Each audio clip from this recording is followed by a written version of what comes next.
Hello, I'm Michael J. of Raysville Friends Church, and we are starting to have little talks about the scripture that we put online because we've not been able to get together recently due to the virus outbreak. If you're joining us for the first time, since Ash Wednesday, we have been going through Holy Week. We've talked about Jesus' path to the cross, walking through various events, and today we are at the Last Supper. Let me read from John chapter 13. Now, before the festival of the Passover, Jesus knew that his hour had come to depart from the world and go to the Father. Having loved his own who were in the world, he loved them to the end.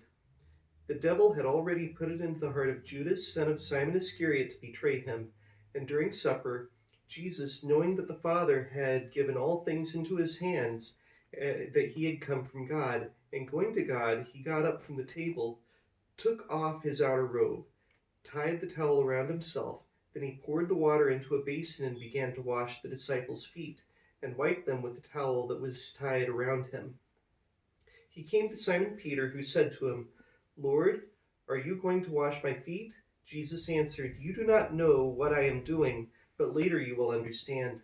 Peter said to him, "You will never wash my feet." Jesus answered, "Unless I wash you, you have no share with me."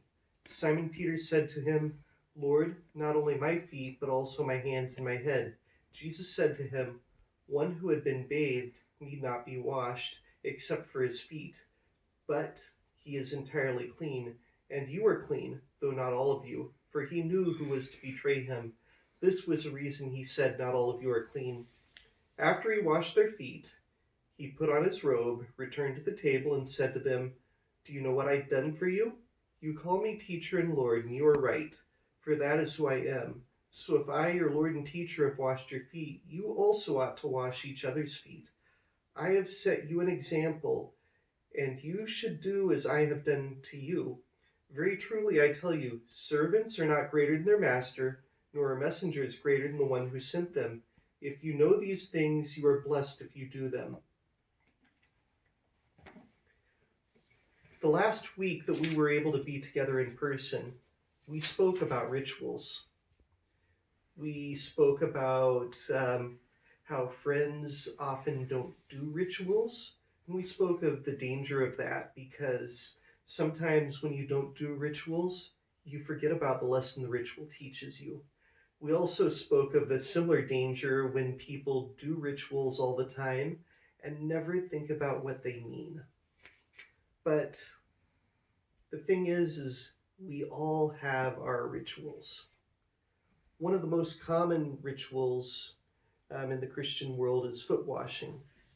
Christians all over the world wash each other's feet at Maundy Thursday, which is coming up soon. Christians ranging all the way from Anabaptist to even the Pope himself practice foot washing. The reason they do it is, as you see here, Jesus said to his disciples, "Wash one another's feet." When Jesus told them to wash each other's feet, though, foot washing was not really a ritual. It was a practical thing. You see, if you walk long, dusty roads wearing sandals, your feet are going to get dirty. And when you go to houses in dirty feet, it's not much appreciated. Instead of asking guests, "Go wash your feet," instead of tracking all that in here, people would have servants wash feet for them. It was a matter of politeness. It was a matter of hospitality. But here's the thing. It wasn't the host washing the feet. It was a servant of the host.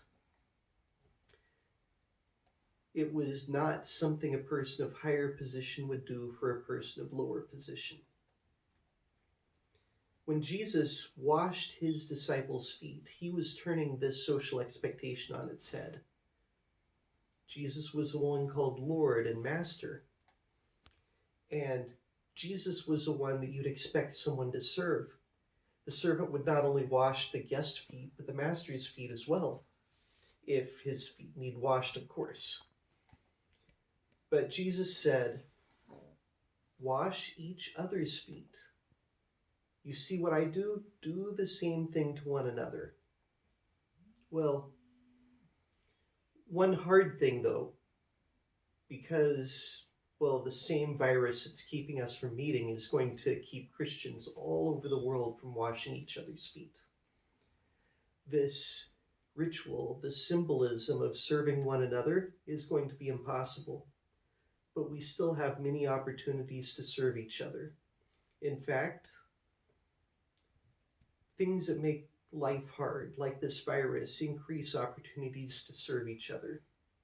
If you look around, you can see that people are serving all of the people who have essential jobs, especially those who work at the grocery store, the people who make sure that there's food that we can bring home. They serve us, and they risk their lives to do that. We who are more fortunate and are able to stay home because we can either work at home or we've got time off, well, if we are in good health, we can go to the grocery store, we can buy things, and we can bring them to our neighbors who are sick or who cannot afford to be sick, or care for somebody who is in danger. There's so many opportunities that we have. And since Easter is coming, we really should look for opportunities to serve each other. Look for figurative feet to wash. And I know this is short, but we will be continuing through the Last Supper. I'll have another brief talk on Wednesday when we go to the reason that we call the day Maundy Thursday. May God bless you and keep you, and may you find your chance to serve.